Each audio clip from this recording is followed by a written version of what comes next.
Uh, I'm almost finished, but I learned a lot of Japanese expressions. I don't know if you can see at the top here, it says, Otsukare sama deshita. Otsukare sama deshita means in English, we are tired because we worked hard together.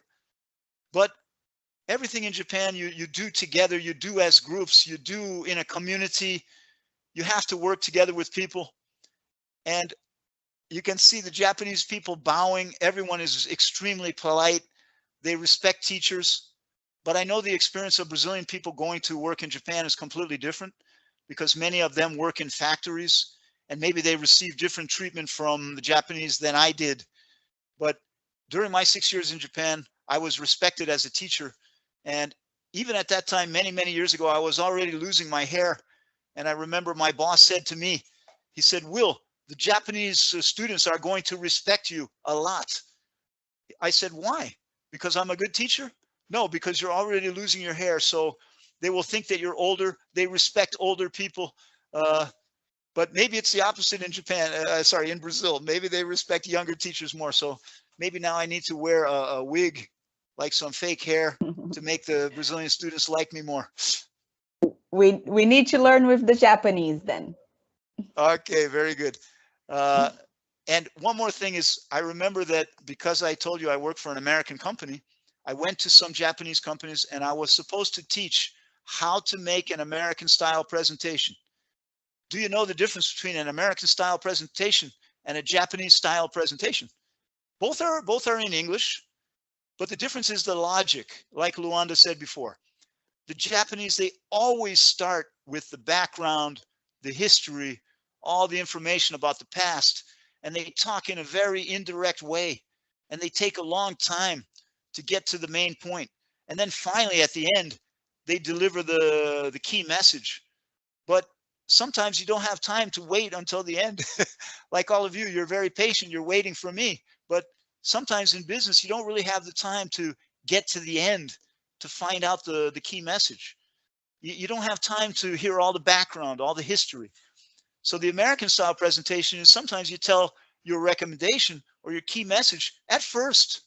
And then if you need to give the proof or the evidence or the history, you can. But many people say, give me the key message first. That's the American style. Another thing is the Japanese, when they are younger, they are juniors, they don't look directly at the seniors. They don't look directly in the eye because that's not polite.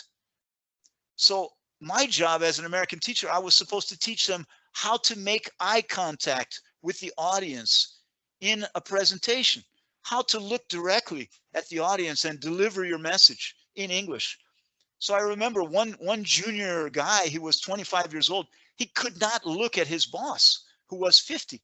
And I said, hey, Junior, you need to look at your boss in the eye, deliver the message to him. But he could not because his culture was so strong. It told him, do not look the senior in the eye. And so later I was talking to my boss and he said, Will, remember, you cannot change 1,000 years of Japanese culture in one class. So that was another thing I learned.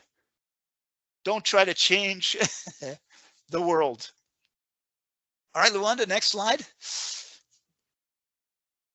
So the last thing I want to tell you is my friend Brendan, he asked me when I arrived, have you ever been in an earthquake, terremoto? I said, no, I never. I have no idea what an earthquake is. He said, it's very scary and it's very dangerous. So be careful. If you feel the signs of an earthquake, things moving, you need to do three things. I said, what do you need to do? He said, if you're in your apartment and it's at night, the first thing you need to do is get out of bed as fast as possible and turn off the gas. Because if you leave the gas on or open, you can have a fire inside your apartment and your apartment or your house can explode. So first, turn off the gas. Number two, open the door. Because the door, if it's open, the frame of the door will allow you to get out. Because even if your house collapses or your apartment collapses, you can get out through the door. So number two, open the door. And number three, I was getting more and more scared. What do I do next? He said, the Japanese bed is called a futon.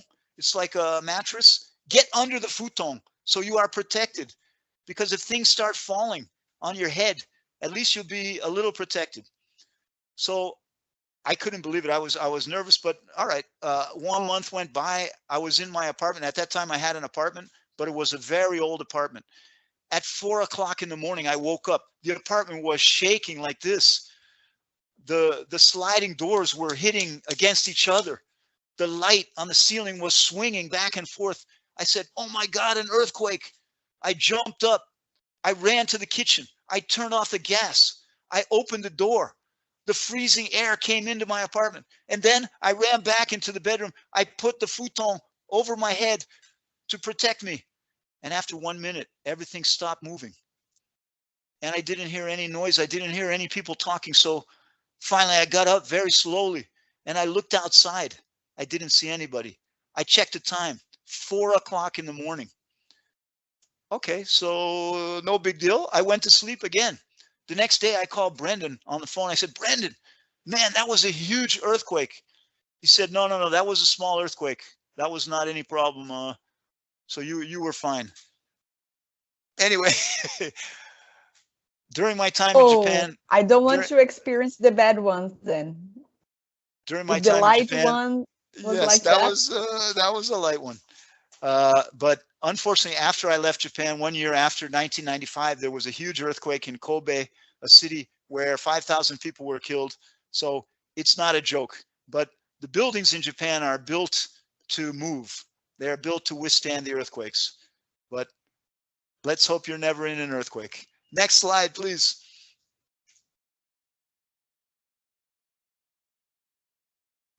Japan has some very strange things, but traditional things which are an important part of the culture.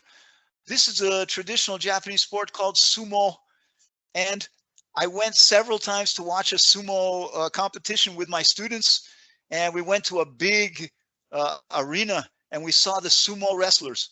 And the reason I say, do you have anything to declare, is because before the two sumo wrestlers fight, they go through a long warm-up inside the ring, and they show that they have no weapons. So they open their arms, they open their legs to show the opponent that they have nothing to hide.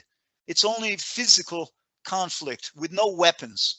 So when you go to the airport, they have a sign, "Do you have anything to declare?" Means, are you hiding anything? No, in sumo, you don't hide anything.